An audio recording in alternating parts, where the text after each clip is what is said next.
main presenter is Andy Aldrin. I don't think he needs an introduction. Let's give him a round.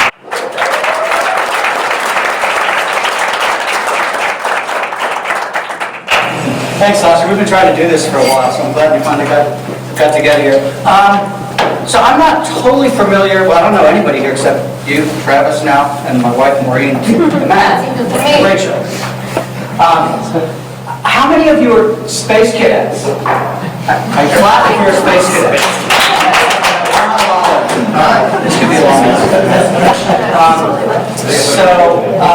Then Travis was right, he asked me to put some personal stuff in this whole thing. So, I'm Andy Aldrin. I run the Center for Space Entrepreneurship. We are not investors, we invest in kids' futures.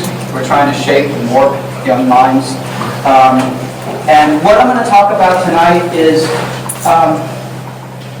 space commercialization.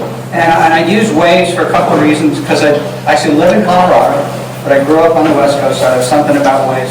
And my university is very close to Cocoa Beach, which is the home of Kelly Slater.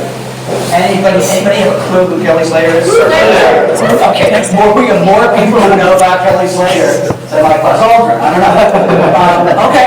Okay. But so I'm going to use waves as a metaphor, but the big, sort of a spoiler alert, the fundamental question that I'm going to talk about tonight, and frankly, it's something that drives everything we do at the center, is what's happening? Is there really a paradigm shift? And so the real spoiler alert is, I don't know. I don't. I mean, I'm genuinely agnostic on it. And we'll talk about why I'm agnostic.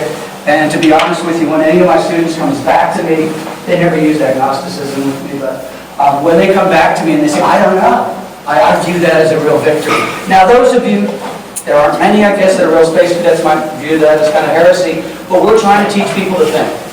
And I think if we are going to encourage a revolution in commercial space where space is dominated by commercial investment, private investment, we got to be smart. I think we've done the easy stuff, but we got to be a lot smarter. So anyway, Sasha asked me to say a couple of words about myself. So I had a normal childhood. Take your kid to work day. I get more crap over that particular picture. The weekly press conferences out in the front yard. That's my mother, who's just an absolute saint. And then taking Dad's car for a test drive. Right, that's the Lunar Module Simulator. We crashed it, which is one of the cooler things I've done. Right, that was all right. And this was like the highlight of my life. At least by the time I was 11, for a day. Well, actually for a week, I was a rock star in the neighborhood. But the thing you got to understand is, I'm not kidding, it was a normal life.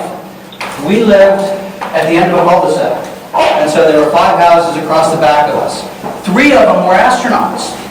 I mean, you literally could not swing a dead cat at my elementary school without hitting an astronaut's kid. Everybody, I'm serious. Am I in trouble already? No. Is this an SPCA thing? But, I mean, I took my lumps too. Right? This is a normal kid. I got in trouble with my mom, probably. That's me. You probably figure that out. And that's my mom, and she's not very happy with me. And to this day, I don't know what I did. Maureen could probably figure out. I've gotten that look from you too on occasion. Yeah. All right. So, I actually jumped ahead of myself. But anyway, I really blew that one. So, a lot of people ask me, what was it like having your dad on the moon? And I keep telling them it was kind of normal. I'm an 11-year-old kid. And what does an 11-year-old kid think about when their dad is on TV in front of 300 million people, but most importantly, in front of your 50 classmates? Right? You are scared to death. You're scared to death because you see this wire that's going out to an instrument, and Dad's hopping around on the moon. And he's going to trip over that wire. I said, it's totally blew my joke. But I'm serious. This is what I was worried about. I'm an 11-year-old kid. So anyway, but beyond that, I had kind of an interesting background, I guess. So you got through all of this stuff, and what happened is there were a series of kind of inspirations in my life, and most of them came from teachers, and that's something that really drives me today. But I actually began life as a Sovietologist. I worked at the RAND Corporation, the Institute, for defense analysis, and I was fascinated with the Soviet Union. I was fascinated in particular with how the Soviet Union beat us into space. And so that was my first experience with entrepreneurship, and I'm going to get to that story in just a second, and it's an interesting one. Anyway, so the Soviet Union goes away, and I ended up in the aerospace industry. Not by choice. Well, say by choice? Yeah, it really wasn't. But and then I did that for 15 years, and I told myself I was going to be done with it. And as it turns out, it was just about that time I quit the typical aerospace industry, and I went to run a company called Moon Express. And you'll see when I get into punctuated equilibria theory, right, you never thought you'd hear that in this kind of I'm serious, we're going to talk about that. I actually didn't change jobs. According to my friends, I changed life forms. I went from being a dinosaur to a small furry mammal. And then I retired, and then since my retirement 4 years ago, I think I've flown over 500,000 miles. That's crazy. Two things I'm really doing right now is the Aldrin Family Foundation, which is a space education foundation, K through 12, and we do some really cool stuff that I'm not going to talk about tonight. I am going to talk a little bit about the Center for Space Entrepreneurship, but not until we get to the very end. So, getting back to Russia. This is the original space entrepreneur. His name is Sergei Korolev. There are kind of two things that make an entrepreneur. One is risk, and the other isn't just, it's not necessarily building products or even making money. It's actually building organizations, if you really think about it. And Korolev, when the whole thing started, 1930s, he was literally thrown into prison. And he pushed a program that nobody wanted, particularly Stalin. Stalin was kind of ambivalent. It's a dangerous thing to do in the Soviet Union. You get thrown in jail, you get shot. But Korolev persisted. And a program that, this was his customer, Marshal Malinowski of the artillery troops. His customer didn't care for him all that much. This kind of gives you an idea of what the Soviet leadership thought about rocketry. They really didn't want it. They didn't want it. They used troops, machine guns, and artillery. That in itself is a long story. But what I learned by, and actually I had the wonderful opportunity to actually, I started going there in the late 80s, which is just about the time the curtain fell. Right? So I had this incredible opportunity to talk to people who had never talked to Americans before. Some of the people that actually were involved in Sputnik, a lot of the people that were running the program then, it was an amazing time. But one of the things I learned that you won't find in many histories is that these guys, this really motley crew, is what made the Soviet space program happen. The interesting thing about it is these guys are in 6 different ministries. And the Soviet system under Stalin, ministries did not talk to each other. These guys were about as low as you could be. They don't even run institutes. They're running little laboratories within other institutes. But Korolev got them together as an informally operating team, and they created this program that nobody wanted. They sold it originally as an anti-aircraft program, and then they sold it as a ballistic missile program, and then they had their opportunity to fly Sputnik when the warheads didn't work. Now, the ballistic missile that they made was a crappy ballistic missile. It sucked. It was probably, well, in fact, they used the rocket that launched Sputnik, not the same rocket, but the same design, today. It's called the Soyuz launch vehicle. It was a great launch vehicle, lousy ICBM. That was no accident.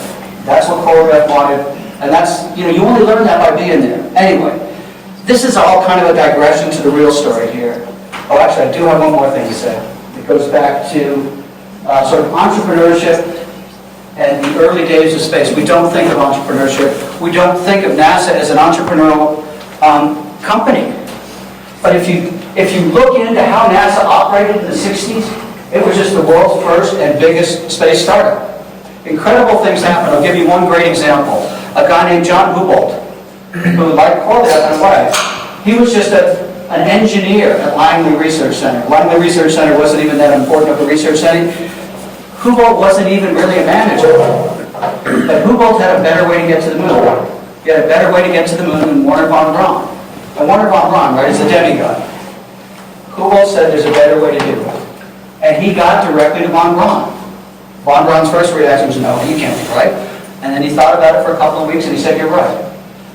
Anybody here know anything about NASA? Have you done any work with them? That is almost impossible to imagine today. But that's the startup mentality. The bad news is, you don't just flip a switch and recreate something like that. You almost have to create a new organization. Organizations age, and there's not much you can do about it. But I'll get back to that. So, let's get back to the real topic of the lecture. So, there have been 3 waves of commercialization. One was tied to the early shuttle days, late 80s. The second one was the wave that really wiped us out in the 90s, and it wiped us out. Was anybody here involved in the 90s? And did any of you invested in anything in the 90s in space? Good. So see, it's about that. They say that the best way to make a small fortune in space is start with a large one. This was nuts. You'll see. You'll see. And here we are today. And I like this metaphor because I don't really know if this guy's going to get toothed and the ride of his life or he's going to get wiped out. And that's kind of where we are. So I'm going to touch on each one of these really briefly. 80 to 85, we were going to launch the shuttle. And we had some crazy ideas about it. We were going to launch it 50 times a year. We ended up, I think, top we ever did was 6. Anyone want to hazard a guess as to what we thought the shuttle was going to cost for launch? 20 million. You're closer than most people. What? 50. Okay. That's actually fairly close. We thought it was going to cost 7. Anybody know what it really cost? About $1 billion.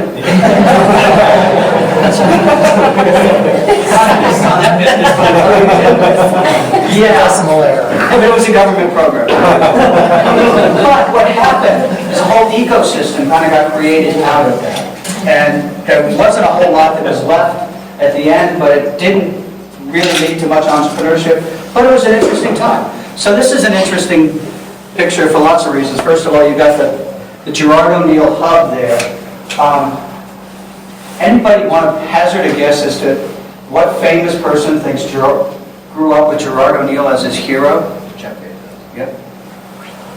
That's what drives Jeff Bezos. It's kind of ironic that you've got a Pan Am Clipper there too. Pan Am hasn't even been around for 20 years.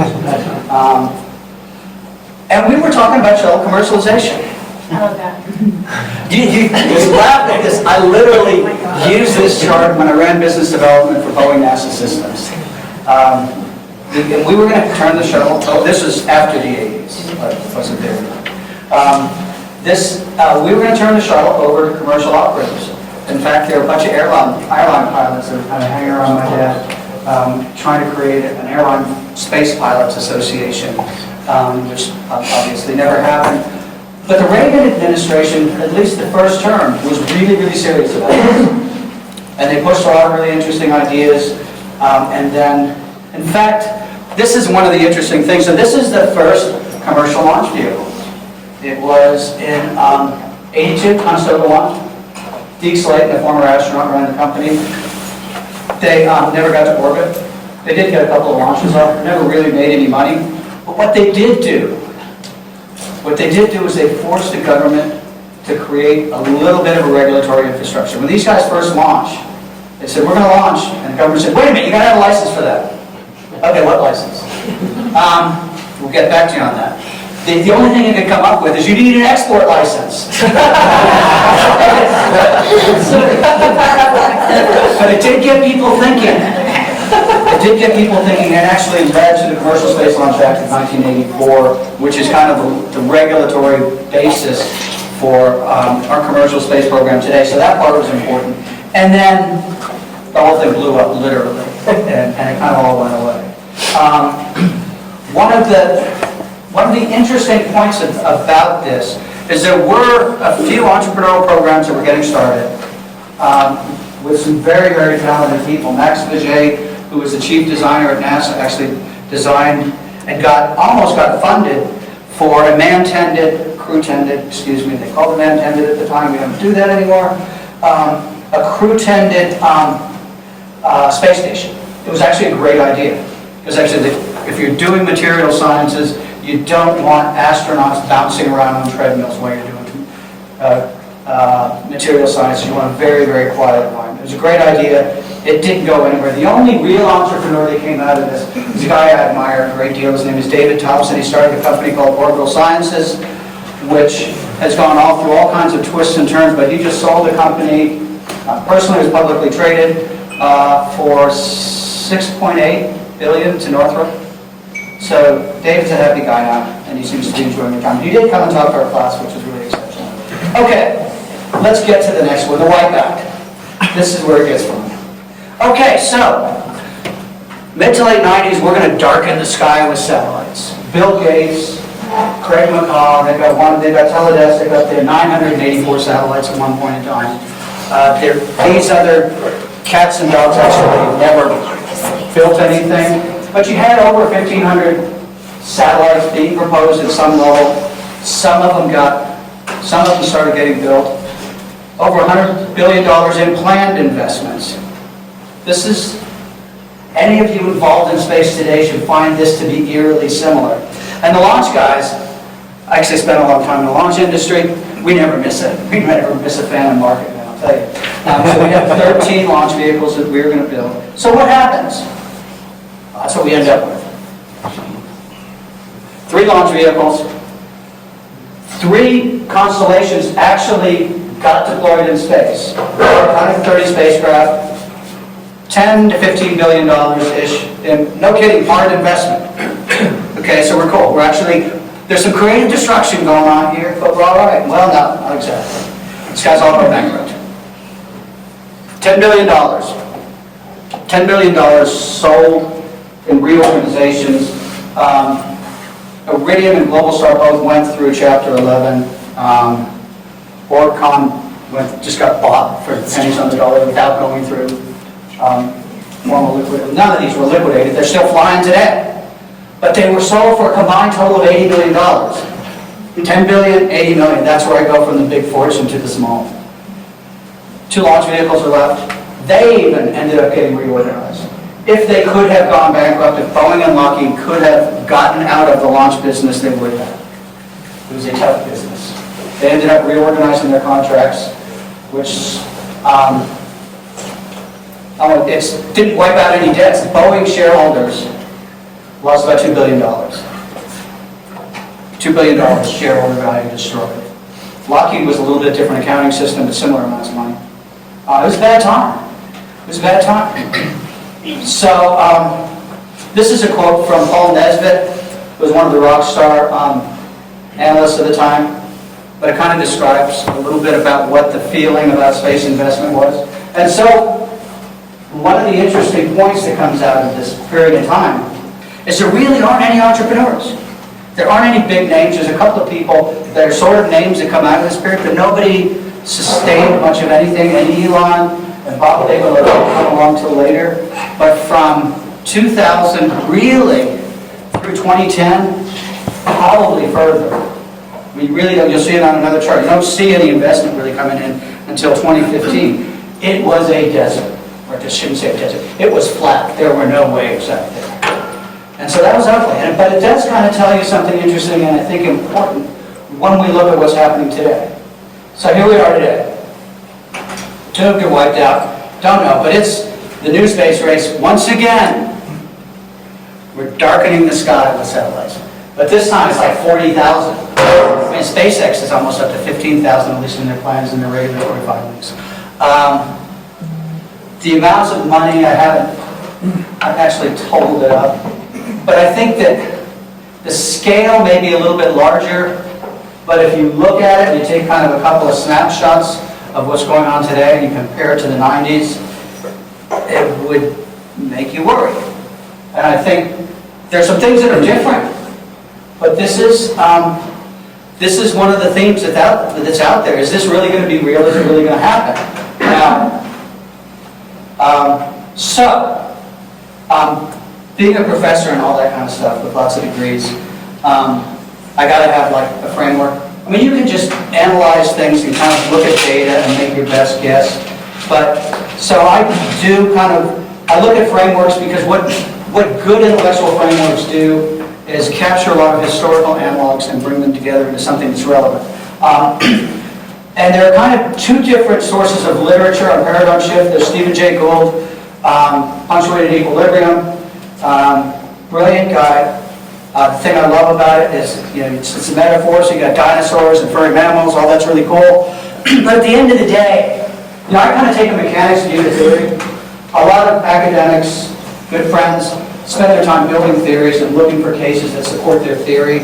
I look for theories that I can use as a tool to kind of help me unlock some kind of a real world problem. This isn't a great tool because two things. One, it's talking about animals, not people, but you can get over that. The other is that it really relies on external events. So the classic external event was the big meteorite hitting and wiping out the dinosaurs. There are lots of other sort of smaller environmental events that lead to major shifts in speciation. And so I think a more compelling theoretical background comes from this guy, Thomas Kuhn, and it's the structure of scientific revolutions. I'm not going to get into a whole lot of detail in it. The thing that I like about Kuhn is, one, he's talking about people, which helps, right? And he talks about scientists as being social groups, and that groups of scientists kind of get into a groove where a certain set of understandings and beliefs about something become self-reinforcing, and at some point they reach a crisis, and it falls apart. And often things fall apart and they never come back together. They just sort of muddle around for long periods of time. Often, though, when you get real change, something happens that demonstrates there's sort of an existence proof that there's a better way of doing things. Now, this resonates with what's going on today, to me at least. So, here's where we were. I'll just explain this chart. This is a chart of every major NASA program for like 92. They go up through 2010. I didn't do this chart, but I think it's one of the most effective ones I've seen. All of these red things are programs that were canceled. Almost every major NASA program was canceled for all kinds of different reasons. All kinds of different reasons. But this is a paradigm which is failing.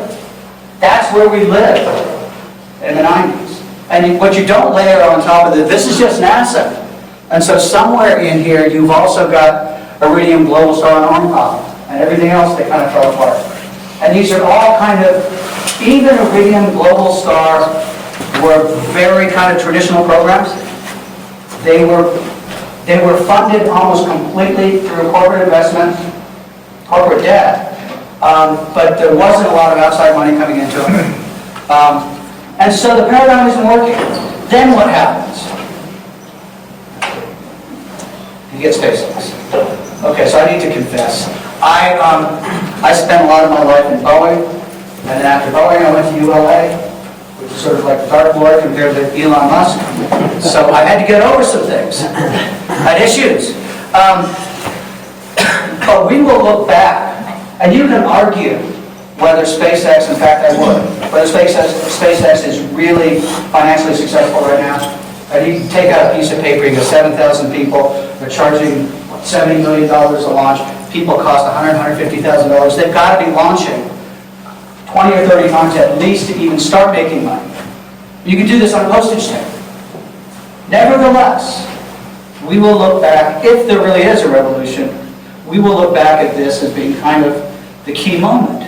This is what it changed. Because Elon demonstrated that you could create a company, more or less from scratch, using some of his money, some of NASA's money, a lot of other people's money.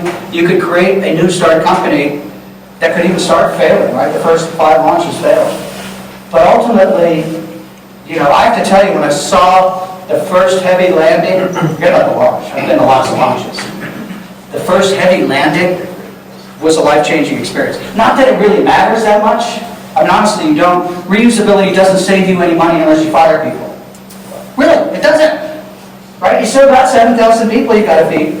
But it was an amazing experience.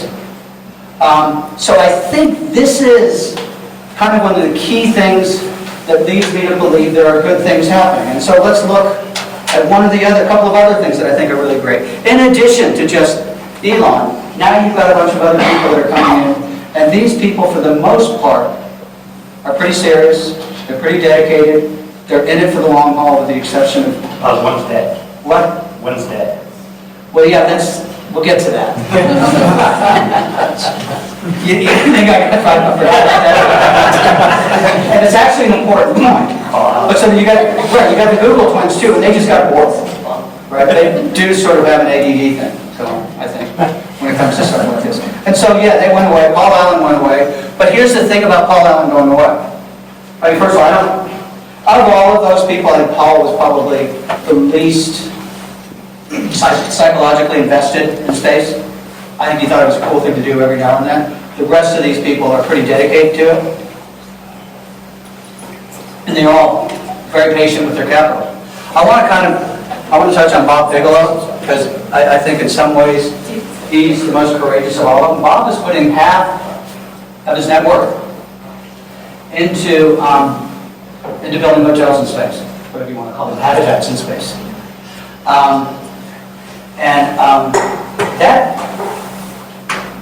That takes some courage, that's risk. I mean, Elon has been a massive risk taker in this whole thing. And so these people really make a difference. The other thing that's going on is what Kuhn talks about is the new paradigm kind of spreading out. And so it is spreading out. And there you have lots of failure. This is an old chart, but it's instructive, and I just crossed off. It's random, but I think it's interesting how many firms are falling off, and I would probably knock, I knocked 2 of them off right now, yeah. But there's something that's still there. The other companies are pretty healthy. So, do we have an next wave? So you can see really nothing starts happening in maybe 13, 14, 15. We're getting up to, this is all cumulative investment, number of companies. So we've got 25 billion in cumulative investment.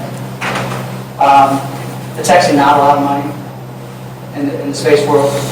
But, if you go to this year alone, and this is just equity. This doesn't include debt, doesn't include any private equity. This is put out by the Space Angels. Almost $6 billion in this year. I mean, NASA's budget is about 22 now. DoD is about 20. There's a bunch more in the intel community we don't really know about. But I mean, that's starting to get to be real money. But remember, we go back to the 25 billion. How much were we talking about in the 90s? 100 billion-ish. What ended up getting invested was about 10 billion. So we're ahead. The numbers are far, far higher if you look at the number of companies. Now we get to some of the other stuff that kind of makes me wonder a little bit. So these numbers are big, but there's really just a couple of mouths that are eating it all, or feeding it all. It's really SpaceX, OneWeb, and Blue Origin. Blue Origin, of course, is Jeff Bezos' thing. SpaceX, you know about SpaceX. OneWeb is a satellite constellation that is, I think last year got a little over $1 billion, maybe $1.5 billion from SoftBank. Amazing companies. These guys are literally building 2 satellites a day. And they're not little dinky things. These are like 300, 500 kilogram satellites. So if you take that stuff out, it starts to look a little different. Not a lot, but a little different. Anyway, I mean, I think there are things here that kind of look good. This is actually a 2018 chart that I like. But I want to point out a couple of things here that kind of, I won't say make me worried, but they're disequilibria that probably need to be addressed. Almost all of the investment is in the U.S., from the U.S., is in the U.S.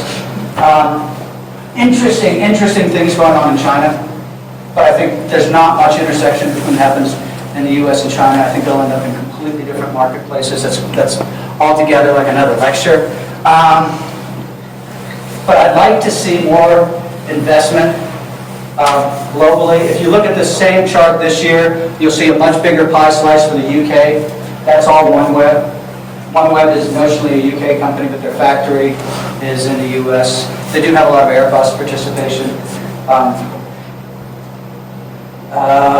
Okay, so you had for this year the total 3.9 billion. 2 of it was Jeff Bezos.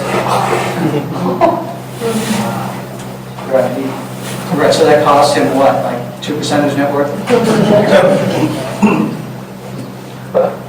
I didn't even buy a car.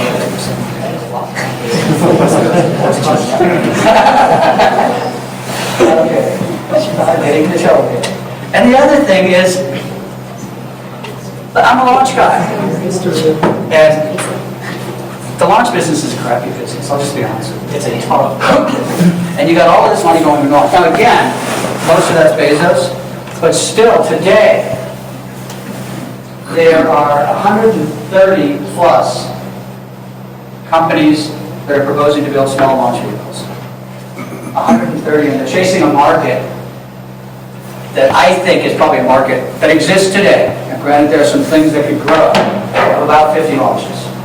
So that's like less than a half launch per year per company, right? There's going to be a shakeout there for sure. But there's just two, it's not rational. The margins suck in launch. There has to, honestly, as far as I know, there has been exactly one profitable launch company in the United States, and that was ULA. That was ULA after it restructured its contracts, after it lost $5 billion. It's a tough business. But this is not rational, I don't think. Okay, here's something that concerns me. Valuations are crazy. They're crazy. So I'm going to pick on launch. We're just getting started on a study for the FAA, looking at the whole ecosystem of small launch. This is a fictional company. However, I will tell you that the numbers look eerily similar to many companies. So what I did on the plane flying out here, and I said, okay, let's just do a quick and dirty, this isn't postage stamp, maybe back of the envelope, net present value calculation. All right, so the market valuation in round D was over $1 billion. This is a unicorn. They have a vehicle, we'll call it the Phantom, appropriately. 300 kilograms of sun-synchronous orbit. If you're a total geek that might need something, it's just a good standard orbit for small launch vehicles. Their business calls for 50 launches a year, sort of max rate. They don't really talk about much more than that. $5 million a launch. How do you get to $1 billion valuation? Okay, so the first thing is let's just do nominal. Let's just say 50 launches, and I actually started out with year one making $50 million. So they're making 10% profit off of their launches, which is obscene. Excuse me, they're making 20%. Sorry, they're making $1 million profit off a launch. Put a discount rate, 10% discount rate is crazy for something as risky as this. But let's just play with that. So you end up in sort of nominal business case, net present value of $266 million. Is this crazy, man, or what? You do this stuff for a living, right? Okay, so let's get crazy. Let's just say it's risk-free. That investing in RocketWorks is like buying T-bills.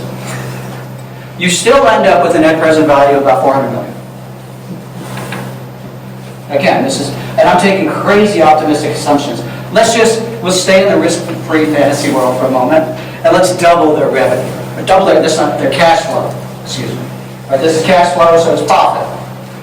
To 100 million a year, and now you're starting to get close, sort of.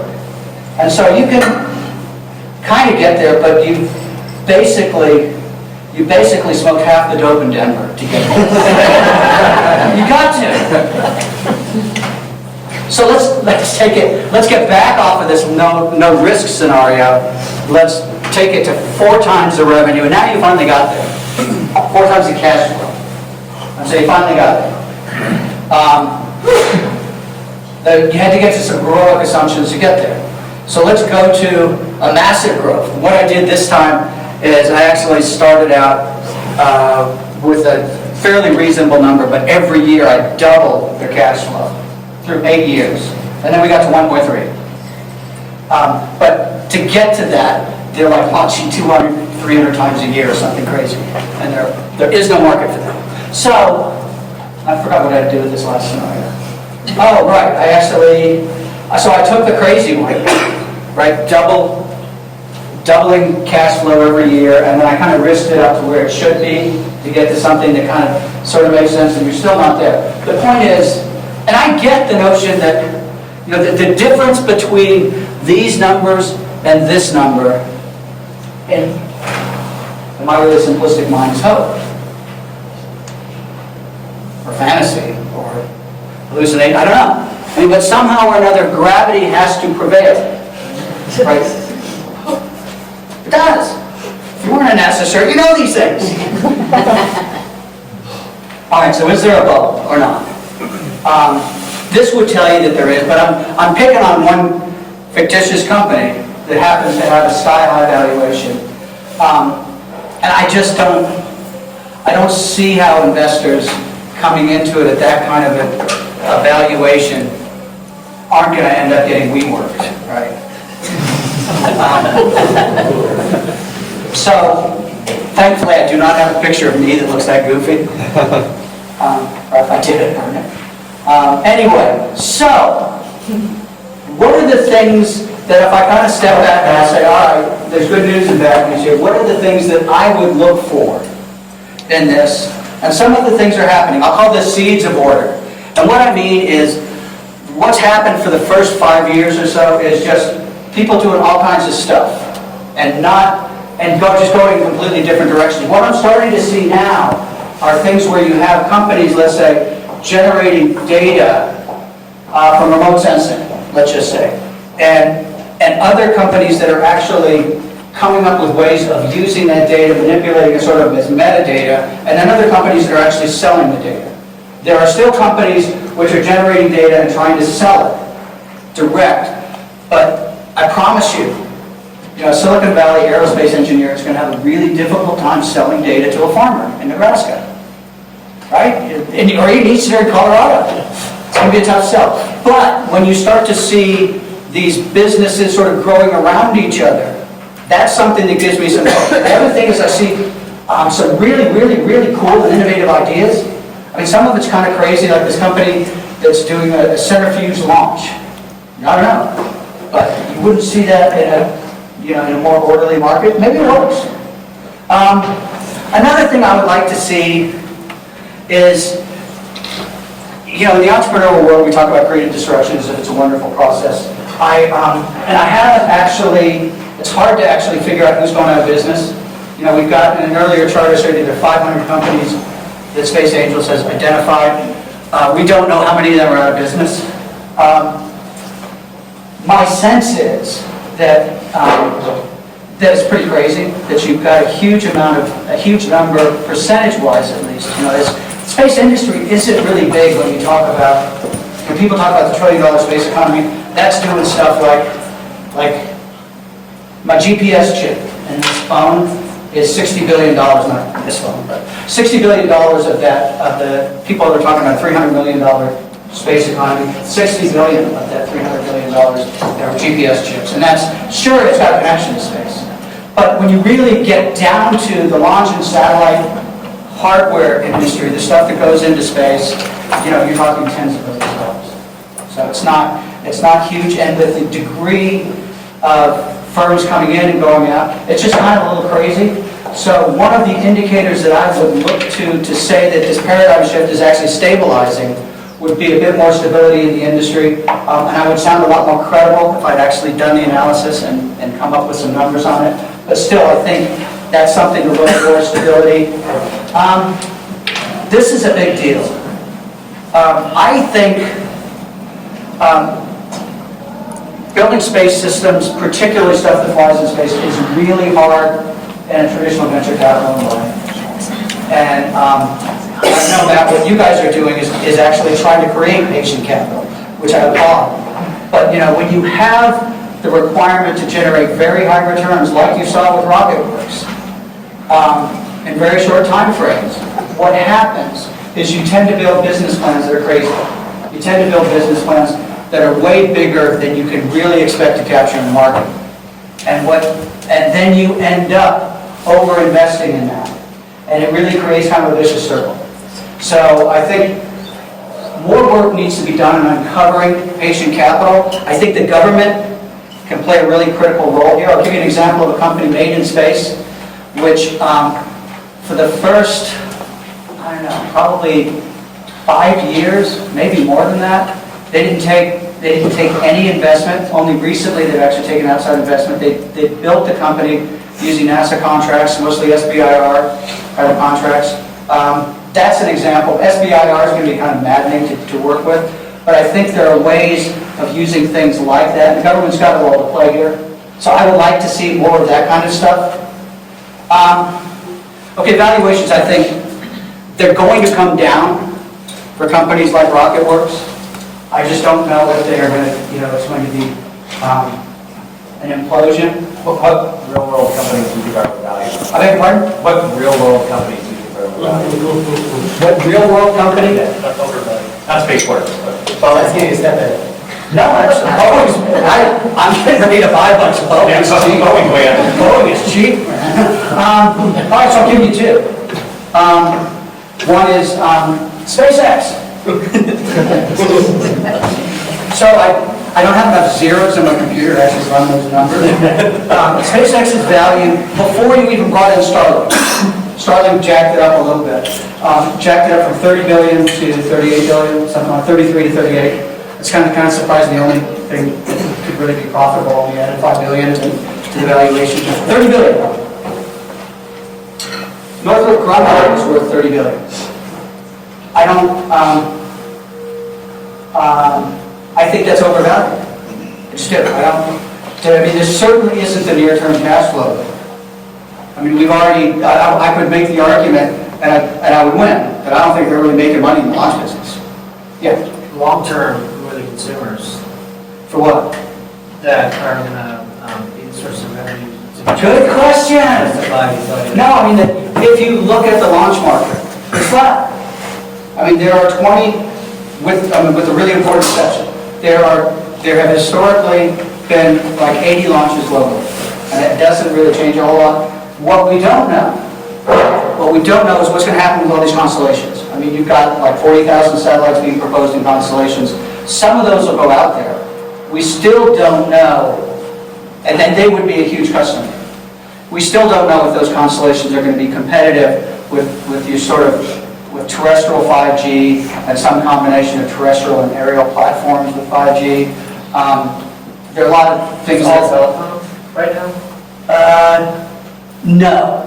There is Earth observation, but Earth observation spacecraft tend to be fairly small, and the constellations, we're not talking about thousands of spacecraft in a constellation. It's only hundreds. So those are potential markets that are out there. That they're not there now, but I have read studies from the Aerospace Corporation, which are these are smart people, arguing that in fact there's no way our launch capacity can keep up with all of these constellations, and it can't. I just don't know, of all of these constellations, how much stuff is really going to get flown. We really only have two that are active right now. We have Starlink, and we have OneWeb, and that are actually putting spacecraft up. There are probably a couple of others, and so there's some market there. But once you put the constellation up, then you get into refresh, and the launch rates go right back down. There's an interesting synergy with SpaceX and Starlink. Remember what I said, that SpaceX doesn't make money unless they launch a lot more often or fire people? And so they're talking about 70 launches next year, which they might be able to do if they're launching 20,000 spacecraft and they're launching 60 at a time. That's a lot of launches. So that could be their market. There are some real questions about the customers for Starlink. I mean, right now, I don't think they have the landing licenses, right? Because if you're going to have global communications network, you have to have landing licenses in every single nation. And OneWeb has been pursuing that pretty aggressively. I heard one guy say that SpaceX is basically just going to build this thing that's just going to sell it to somebody, like Intelsat, which would make sense. Yeah. So why doesn't this get looked at as enabling technology and capability, the establishment of a standard, and a collection of, call it applications, capabilities that live on top of that, that you, because you've created the enabling technology and the standard, start to own. Why don't we think about this a little bit more in software terms, despite its being hardware, and understand that maybe someone like Bezos, someone like Musk, aren't really thinking about the metrics that are associated with individual launches at all. think it looks But like. still, at the end of the day, you've got Constellation that's going to cost you, pick your number, 50 billion to deploy, and that's 50 billion of real money. And so the carrying cost of that is going to be 5 billion a year. Yes. Let's, So somehow or another, you're going to have to have cash for that. I'm boring people well, now. let's let Andy finish, and then Okay, will you stick around for more questions after? Absolutely. Okay. you know about this stuff. I'm almost done. Okay, so ultimately, I mean, this is a new world, and it's going to have very different forces on the people that are in it. And I actually did I get to that point? Before some better informed. Okay, I'm getting to the better informed managers and investors. The world I grew up in was real simple. Real simple. We had a limited number of customers. Investment mostly came from the government, or it came from big telecoms. Most of it was debt. It was all real easy. It took decades to build things. Now with the miniaturization of technology, as I mentioned, OneWeb's building 2 satellites a day. Things are happening very fast. Space is starting to look like real production. And that's a very, very different world. That the people that are in the space community are going to have to understand that disruption. Second thing is, before it was either the government or banks. Now, you've got, there are literally hundreds of VC and private equity and banks investing, hundreds.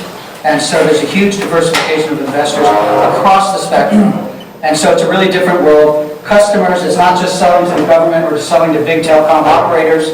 You're selling direct to customers that could be as broad as anything from farmers to oil companies to insurance.